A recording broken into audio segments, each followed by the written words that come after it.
Bueno, aquí estamos, lo prometido es deuda. Quiero hablar de este tema, de un libro que me encanta por lo importante que es para el Paraguay, sobre todo para desmitificar algunas cosas, para aclarar otras, para profundizar. Estoy hablando de este libro. Después yo creo que ya les voy a mostrar la tapa en formato digital, pero a mí y a mucha gente todavía nos gusta esto de poder sentir o leer el libro y tenerlo a mano eh, para leerlo, justamente. Así que estoy con Liz García y con Leticia Rúa, ambas son investigadoras de este libro, han trabajado con otros compañeros y compañeras como Guillermo Ortega y Sara Cebaco en base. ¿Cómo estás, Liz? ¿Cómo te va? Hola, ¿cómo estás, Leo? Un gusto estar con ustedes en esta jornada. Igualmente, y también está Leticia Arruga. ¿Cómo estás, Leti? Un gusto, en todo bien, un gusto estar compartiendo acá los resultados de la investigación. Qué bueno. Bueno, en esta semana, realmente es una semana para mí, yo creo que interesante de poner este tema porque contrasta con los días por ejemplo, en la semana fue el Día del Indígena Americano, en estos días también se festejó, se recuerda el Día de la Tierra, digamos.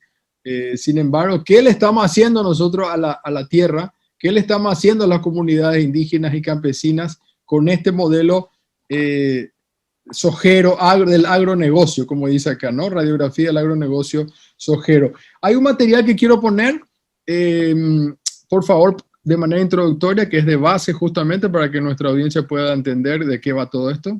Vamos a ver. En Paraguay, el cultivo de soja sigue forzando la ampliación de la frontera agrícola en detrimento del medio ambiente. Se trata de un modelo de producción excluyente para el pequeño campesino, ya que su desarrollo requiere una alta inversión y capacidad de endeudamiento. Su buena rentabilidad está atada a la posesión de grandes extensiones de tierra y adquisición de agrotóxicos, fertilizantes, semillas y maquinarias. Es por esto que la producción agroindustrial aumenta en superficie cultivada cada año, tendiendo a la concentración cada vez mayor de territorio cultivable. Los extremos de esta cadena productiva son altamente rentables y tienen como principales protagonistas a grandes transnacionales. Al inicio de esta cadena aparecen las importaciones del paquete tecnológico necesario para el cultivo, como semillas y agrotóxicos. Luego, al finalizar la cosecha, son las corporaciones transnacionales las que se hacen cargo de la fase de acopio, procesamiento básico y exportación. Ante esta realidad, el rol del Estado debe ser preservar el uso equitativo y sostenible de los recursos naturales, apostando a la soberanía alimentaria.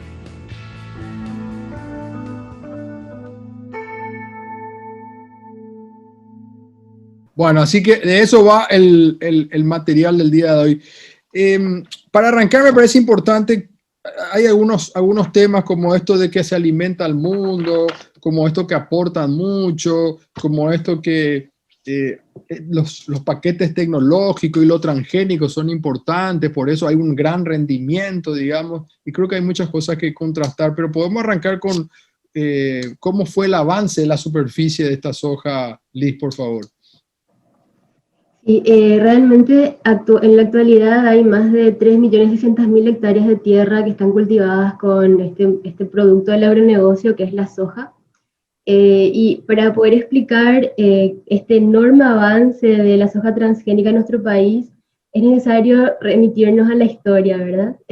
Porque la soja fue impuesta en un contexto de dictaduras cívico-militares en la región y tuvo como característica central en sus inicios la extranjerización de la tierra, ¿verdad? Porque digamos que este modelo de agronegocio fue impuesto a partir de la entrada de empresas brasileras dedicadas al agro en esa década. Que comenzó en los 60, pero se intensificó y profundizó a partir de los 70.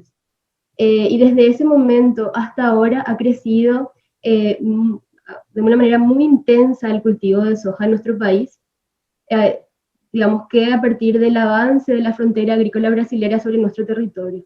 Entonces, el primer elemento a tener en cuenta para comprender un poco la estructura que configura el agronegocio en nuestro país es la extranjerización, ¿verdad? Y para eso, entonces, es importante remitirnos a la historia, que también tiene que ver con la política astronista, ¿verdad? Tiene que ver con la dictadura, donde Stroessner ha beneficiado a los capitales extranjeros en un modelo de entrega, que también digamos, se visibiliza como un hito el tema de las tierras, ¿verdad? Con la entrega de las tierras a sus amigos, con las tierras malavidas que sabemos, y ese proceso también ha condicionado la venta de nuestro territorio a empresas brasileras, a capital brasilero.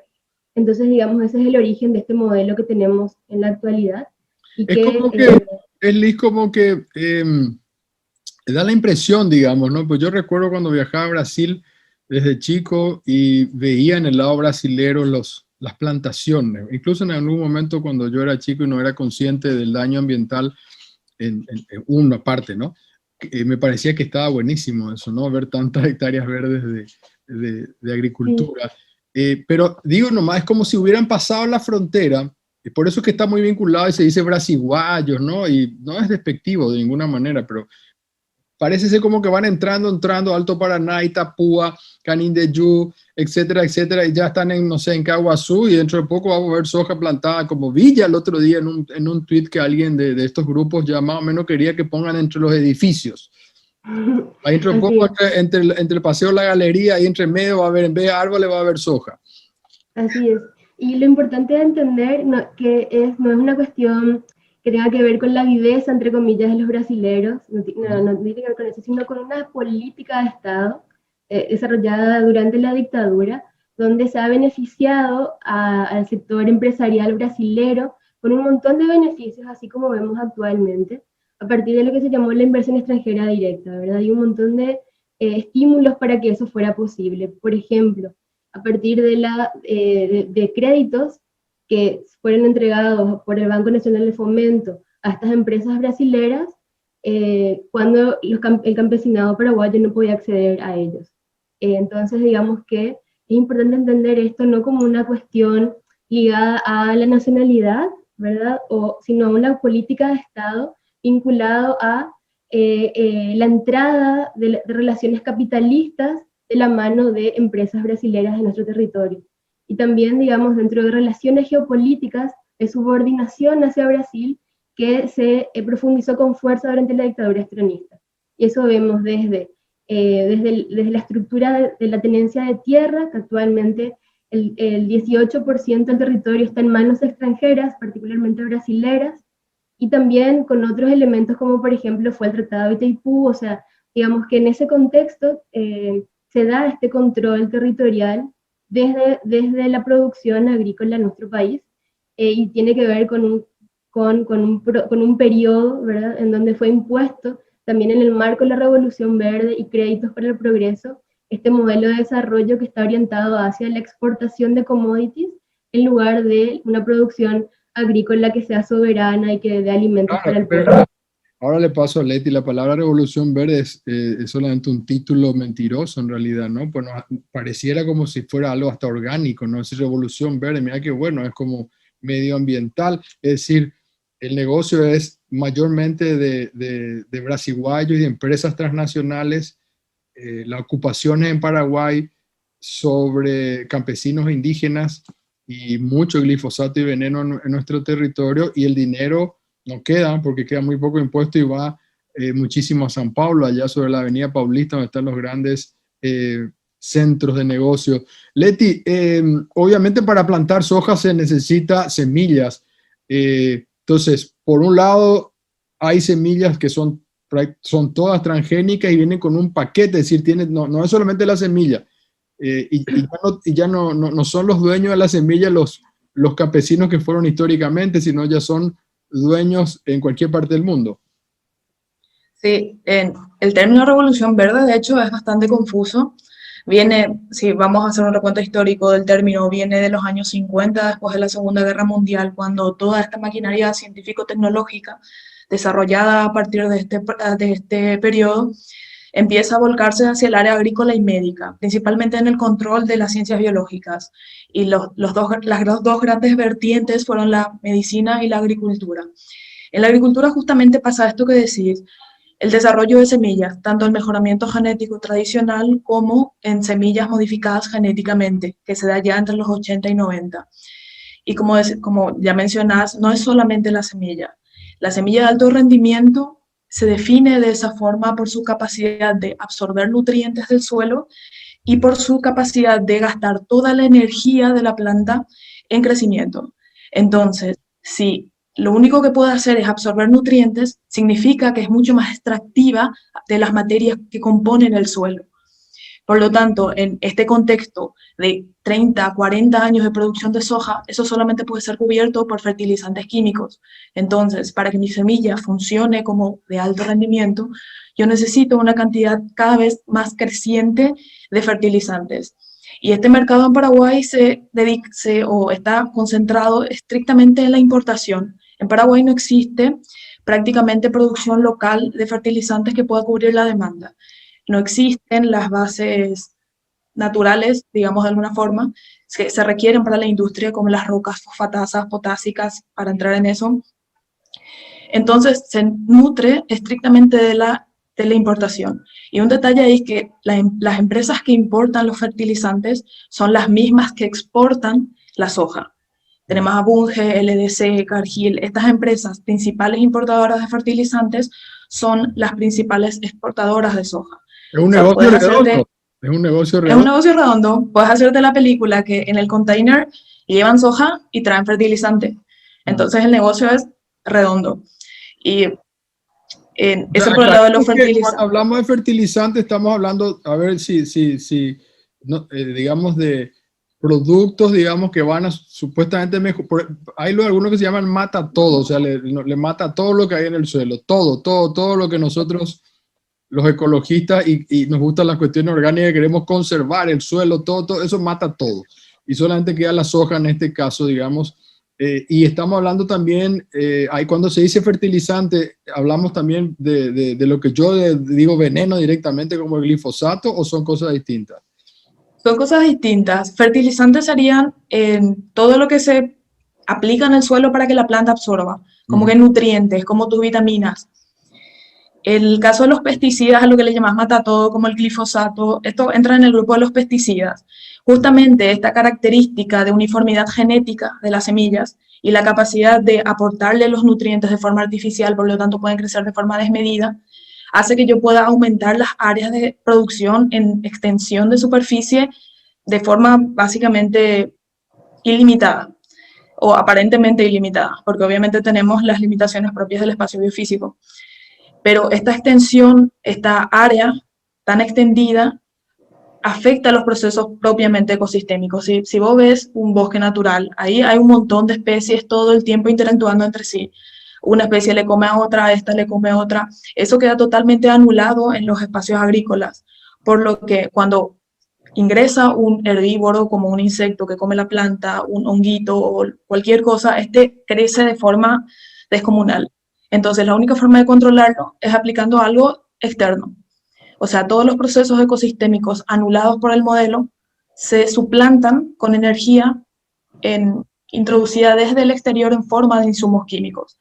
Ahí es donde decimos que los procesos ecosistémicos fueron reemplazados por procesos industriales a partir de la Revolución Verde. Entonces, estos pesticidas... Ese paquete, para que la gente nos entienda, digamos, incluye la semilla, el fertilizante para que se nutre la planta, químico, y también el veneno que necesita para controlar, digamos, las plagas, por así decirlo. Entonces, por eso que es todo un paquete. O sea, la persona que viene te entrega, por eso digo que también es un negocio redondo. O sea, te da todo lo que vos supuestamente necesitas para plantar la soja, ¿no es cierto? Sí, y la asistencia técnica, que es el que te dice qué vas a aplicar. Incluís también las maquinarias, porque para manejar grandes superficies yo necesito grandes maquinarias. Claro. Y la empresa que te vende la semilla, el silo, o sea, en realidad es un conjunto, está muy concentrado el negocio. El silo que te va a comprar las semillas o los granos es la misma que te da el crédito o te vende los insumos. Te vende la semilla, los pesticidas, los fertilizantes y te puede alquilar o prestar la maquinaria, en algunos casos, no en todos. Y al mismo tiempo es la que te compra en realidad los créditos se hacen ya negociando que le vas a vender exclusivamente a esa empresa los granos. Entonces está negociado toda la parte comercial con la de provisión de insumos. Perfecto, perfecto para ellos, digo.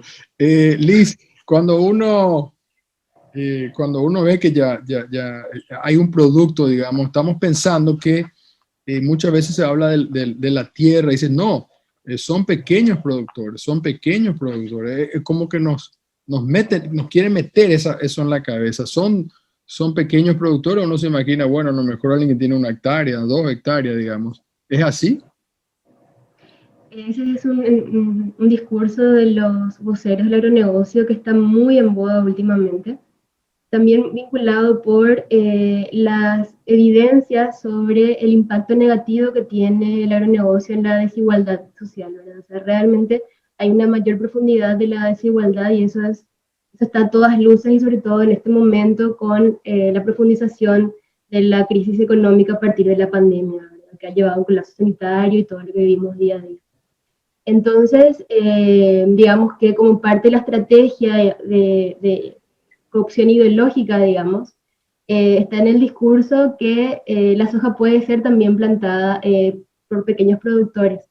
Pero así como decía Leti, para poder producir soja se necesita todo este paquete tecnológico que ustedes dialogaron, ¿verdad? Que estábamos hablando. Las semillas, maquinarias, los agrotóxicos, fertilizantes, es decir, tiene un alto valor económico poder producir soja, en primer lugar. En segundo lugar, para que exista una rentabilidad económica en la producción sojera, está comprobado que se necesitan grandes territorios, grandes superficies de tierra. Es decir, la soja solamente es rentable en grandes extensiones, en grandes superficies de tierra. Nosotras hemos llevado adelante entrevistas en el proceso de investigación de esta... A ver, a ver, para entender un poco, o sea, también se dice que estos paquetes tecnológicos, estas semillas espectaculares, toda la volaterapia, y dice, bueno, vos plantás 1 a 2 hectáreas y más o menos vas a ser rico si sos un pequeño productor, entonces mejor nomás dejas tu planta. Eso me olvidé decir también en la semana, y ahora podemos ver imágenes mientras hablamos. Vimos productores locales que estaban llevando locotes y tomates y tirando en la ruta de una manera desesperada, digamos, porque no encuentran apoyo del Estado, digamos. El Estado a ellos no les apoya, como sí a los sujeros que le tienen ahí, ¿no? Ellos vienen, cuando van al Parlamento, le ponen alfombra, le reciben en el Palacio de Gobierno, grandes encuentros, todo está previsto, no sé si no va a haber tiempo, las rutas que se están hechas en el país están pensadas solamente para mover la soja aquí para allá, digamos, pero los pequeños productores tienen que tirar tomates y locotes a la calle. Entonces, esa es otra especie de mito, ¿no? O sea, si tengo pocas hectáreas, soy uno chiquitito, tengo 2 hectáreas, 2 o 3 hectáreas, me voy a hacer multimillonario si planto soja. Pero parece ser que no es que te traen una serie de semillas que te va a un rendimiento exponencial, sino que lo exponencial está en la extensión. Entonces es demasiado fácil, lógico. Yo tengo más tierra, produzco más. Eso con cualquier niño de colegio. Sí, es tal cual. Entonces, como una pequeña superficie no genera rendimiento, no se genera rentabilidad económica, tampoco rendimiento, porque también recordemos que la tierra en este momento, después de tantas décadas de cultivo intensivo, está bastante debilitada, ¿verdad? Entonces el rendimiento productivo es menor. Por lo tanto, también la rentabilidad económica. Y en pequeñas superficies no es rentable de ninguna manera. Y además, para poder producir, se necesita recurrir a créditos.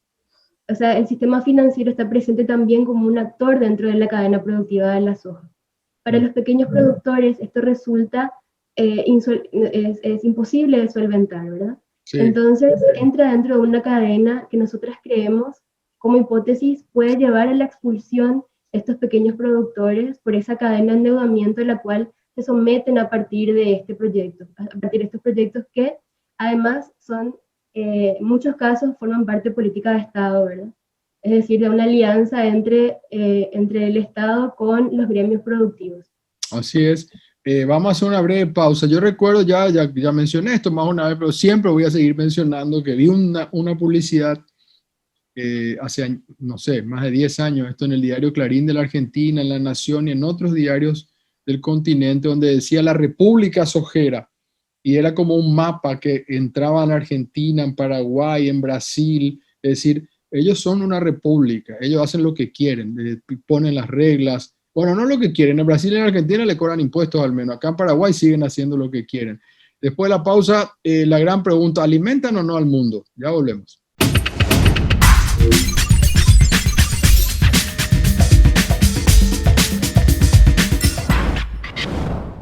Bueno, acá en la segunda parte de este tema, muy importante que tiene que ver, acá ya les repito, el libro se llama Radiografía del agronegocio sojero. ¿Hay forma de bajar esto en PDF?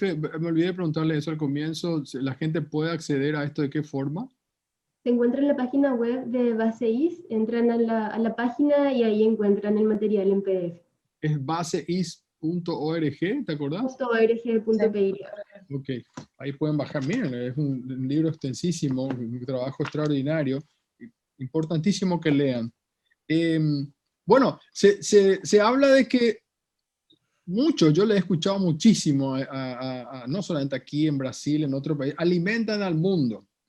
De hecho, uno de los mayores productores paraguayos, creo el mayor, que es, ¿cómo se llama este señor? Que es brasilero, él solía decir, Favero. No, estamos alimentando al mundo, entonces vos tenés que temblar, alimentan al mundo, ¿verdad? Bueno, primero quiero saber si alimentan al mundo, segundo, al paraguayo no creo que alimenten, porque acá sigo viendo que la pobreza se extiende, ¿verdad? No sé si llega a alimentar a nuestro país, Leti. La cuestión de alimentar al mundo, para empezar, la soja es un producto que se utiliza principalmente para la producción de balanceados. En Paraguay se destina completamente a la exportación con un aporte impositivo mínimo, por lo tanto, ahí descartamos la cuestión de alimenta al paraguayo, no alimenta al paraguayo. Cuando decimos, por ejemplo, si es un producto que se destina a la producción de balanceados y vemos la producción de carne en Paraguay y comparamos con el consumo de carne y la producción de carne en los países donde la soja se destina, el Paraguay básicamente, la producción de soja nacional básicamente existe para hacer funcional la producción cárnica de los países europeos u otros países como Israel, donde, por ejemplo, el consumo anual cárnico es de 90 kilos por año por persona, mientras que en Paraguay, el país productor tanto del balanceado como de la carne, es de 34 kilos al año. Entonces tenemos una diferencia casi 3 veces menos el consumo de carne, que es un indicador del consumo de proteína en la población. Lo mismo pasa con el resto de los productos que se asocian a la soja para esta producción de balanceados, como el maíz o el trigo. Ahí podemos hacer un paréntesis entre el maíz es otro cultivo, pero es funcional a la soja, porque se cultiva después para aprovechar lo que la soja introduce en el suelo y esas cuestiones. Y el maíz, por ejemplo, el mejoramiento genético del maíz se destinó en los últimos años a favorecer las características que mejoran la actividad industrial o su procesamiento industrial, mejor dicho, dejando de lado las características que aportan nutricionalidad y esas cuestiones. Eso pasa también con la soja. Las características que se favorecen en la industria o en la producción de semillas para las plantas y estas cuestiones, lo que se favorece es la facilidad de procesamiento industrial, no la calidad de la semilla. Entonces, hablar de que alimentamos al mundo, podemos decir que aporta funcionalidad a la industria cárnica europea. Eso es lo más cercano a alimentar el mundo, pero con alimentos de cada vez menor calidad. Así es, claro, porque muchos a lo mejor pensarán que toda esta cantidad de soja, estas 3,5 millones de hectáreas plantadas, es para hacer tofu, que vayan a los restaurantes de comida china, algunos vegetarianos, ¿no? Pero en realidad es para harina, alimentos para ganado, aceites también que se mezclan, ¿no? Para hacer el alimento del ganado, o de otros, o de cerdo, o de lo que sea, digamos, ¿no? Esa es la realidad, no Y en alimentan. el caso, sí, ahí en el caso del aceite de soja, por ejemplo, nosotros vimos que es como un subproducto de la producción de balanceado en realidad, y no al revés. El balanceado de soja es como esta cascarita que sobra después de exprimirle todo el aceite. Es la materia prima que se utiliza para el balanceado. Y podría parecer que el balanceado es el residuo, pero en realidad es al revés. El aceite es el residuo de la producción de balanceado y ese es el que se destina para consumo humano, lo que terminó en detrimento de las áreas sembradas de girasol, por ejemplo, que está comprobado que es un aceite mucho más apto para el consumo humano, mucho más saludable, mucha mayor cantidad de ácidos grasos que el aceite de soja. Así es, entonces, Pero por un lado, no alimentan al paraguayo porque se exporta todo. Segundo, no está alimentando tampoco al mundo. Eso es una gran manera nomás de querer vender, ¿no? Eso es Claro. una propaganda, como se dice realmente, propaganda, como decían ya incluso los, bueno. Y el desarrollo de empleo, Liz, porque uno dirá, bueno, qué bárbaro, tenemos 3,5 millones de hectáreas de soja plantada, hay mucho veneno, pero producen una cantidad inmensa de empleos y de impuestos. Entonces, Paraguay es un país rico, ya que es uno de los productores más grandes de soja y de carne. Entonces, seguro que hay mucho empleo gracias a la soja, y también hay mucho impuesto que se les cobra. Entonces, estamos llenos de sanatorios con terapia intensiva, estamos llenos de escuelas tecnológicas, wifi por todos lados. Digo yo, ¿verdad? Si soy un extraterrestre y me bajo acá en esta conversación, digo, bueno, Paraguay es un productor extraordinario. Quiere decir que hay un dineral tremendo y hay una producción de empleo fabulosa. Exacto. Esa es también uno de los grandes elementos que visibiliza cómo este modelo de desarrollo en realidad está orientado para el beneficio de los capitales extranjeros de forma exclusiva, ¿verdad? Digamos, para nosotras en este estudio estudiamos la cadena productiva de las hojas. Entonces, no solamente nos concentramos en la producción agrícola, sino en todos los otros elementos que la conforman. Entonces, bueno, para comenzar, en el propio sector agrícola, en los grandes latifundios de tierra, trabaja solamente una persona cada 200 hectáreas. Es decir, con este paquete tecnológico que tenemos, ¿verdad?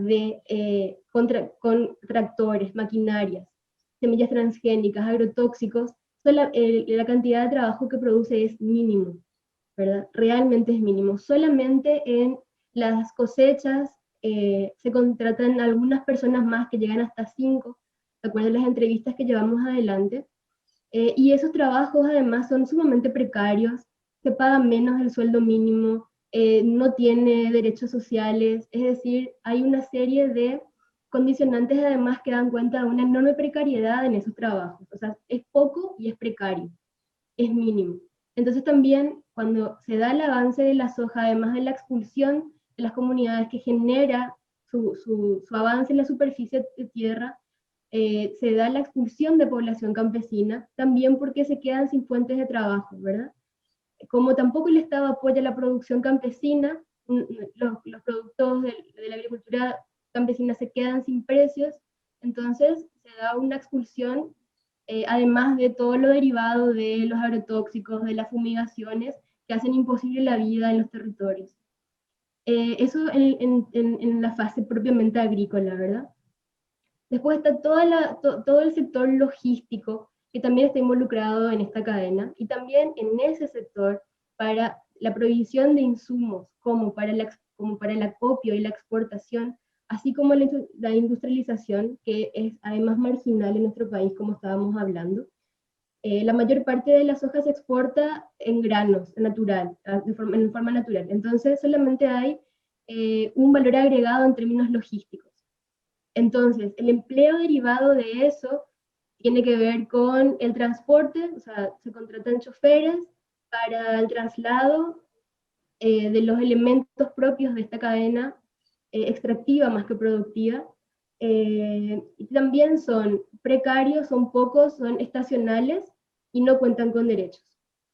La industria de la soja, así como decíamos, es marginal, está concentrada en transnacionales, en corporaciones transnacionales, donde tampoco el empleo es importante. De hecho, vemos que en Paraguay el 70% de la población económicamente activa está en la informalidad. Eso da cuenta de esta matriz económica primaria, agroexportadora, ¿verdad? Que no tienen la capacidad de generación de empleo, que tampoco el procesamiento que se hace industrial es tan importante ni tan profundo, entonces tampoco tiene una capacidad de absorción de empleos importante. Por lo tanto, podemos decir en conclusión que el empleo que genera es poco, es mínimo realmente, y cuando lo hace es precario, en condiciones que son malas para la condición de vida. Y Sí, esa matriz... Yo le estaba explicando justo a esto, me hicieron una nota para un podcast en Estados Unidos, Nueva York, de la comunidad latina, y le estaba explicando, ¿no? Hay unas máquinas gigantescas, le dicen mosquitos, ¿no? Porque parecen un mosquito gigante, por ejemplo, algunas son como Transformers, ¿no? De las películas Transformers, ¿no? Unas cosas tremendas que sirven para el cultivo, para el fertilizante, para el veneno, para la cosecha, todo, pues, distintas maquinarias monstruosas. Entonces una sola persona puede estar con 200 hectáreas o más. O más. Uno se contrata por satélite. Están los muchachos, los dueños, ahí yo vi también eso en otro documental, los chicos, los chicos, el dueño de hijos, nietos de los dueños de estas grandes empresas ahí en su casa tirados en Córdoba, en Argentina o en San Pablo, mientras la maquinaria esta es tremenda y ellos están controlando acá por una app cómo se está tirando, ¿no? Entonces no generan desarrollo y tampoco, ya hemos hablado de eso, ¿no? El impuesto es nada. Sí, el impuesto es bajísimo. En un estudio que hizo Sara Cebaco, nuestra compañera de este estudio, con la soja al cuello del 2019, ella encontró que el aporte al Estado en términos impositivos del sector sojero es solamente del 1,6%. Es realmente mínimo, exiguo, y además tienen por otra parte un montón de exenciones y beneficios que el propio Estado le da a este sector, ¿verdad? El año pasado se volvió a discutir el impuesto de la soja y fue rechazado nuevamente en el Congreso.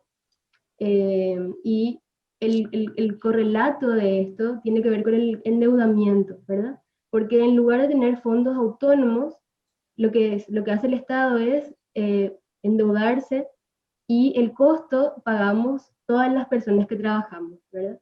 Entonces, tenemos empleos precarios, pocos, que no nos dan derechos y encima tenemos en nuestra espalda el costo de este modelo que solamente conviene a este pequeño sector vinculado con la propiedad de la tierra y a las grandes corporaciones transnacionales que llevan enormes ganancias de nuestro territorio. Y Leti, hablábamos y finalmente también hay un lobby del agronegocio, como yo decía, le ponen alfombra, hay intendentes que son brasiguayos o algunos brasileros, estas rutas que se hacen solamente en la dirección donde se transitan la soja, digamos, estamos hablando de un modelo, digamos, que no funciona para los intereses realmente del país. ¿Qué pensás finalmente vos de eso? Como mencionó Liz, el modelo productivo nos carga a las espaldas la deuda pública que se genera para la construcción de la infraestructura que le aporta funcionalidad. Ahí tenemos esta construcción de las grandes rutas en las zonas exportadoras, mientras que la mayoría de los caminos en las comunidades campesinas o indígenas, o no existen directamente caminos en las compañías campesinas o indígenas, mientras que se contraen enormes deudas públicas para la construcción de infraestructura para la exportación de soja, tanto en rutas nacionales como las rutas que nos integren a este proyecto IRSA de integración de las Américas. Por lo tanto, nos endeudamos para la funcionalidad o la rentabilidad de las pequeñas élites locales, como para que el modelo tenga funcionalidad a nivel regional. Así es. Bueno, nos tenemos que ir. Yo les agradezco, me encanta charlar con chicas jóvenes que están trabajando, que se están investigando, que se están cada vez más metiendo en estos temas. Me parece sumamente positivo. Así que les agradezco su tiempo. Como decía antes, en esta semana de Día a la Tierra, del indígena americano, realmente contrastar esto con la realidad que nos pega por la cara. Es un negocio para muy poquitos. Tienen cooptado realmente a senadores, a diputados, gobernadores, intendentes, es tremendo. Ni hablamos de la mezcla que hay también en algunas zonas con el narcotráfico, de la expulsión inmensa de campesinos, muchos terminan en Argentina, directamente van allá, no tienen oportunidades. Estas rutas que decía Leti, no hay algunos caminos. Yo recuerdo haber recorrido durante la campaña no sé, algunos a 20 kilómetros de la ruta no tenían cómo sacar sus productos, digamos, no se está pensando en ellos, todo está pensado para este negocio del agronegocio. Quiero que busquen de nuevo la radiografía del agronegocio sojero en la web de base, por favor, para tener más información sobre esta pequeña charla corta para la radio y la televisión. Gracias por su tiempo, chicas. Gracias a ustedes. Gracias. Estamos en Gracias. contacto. Chao, chao.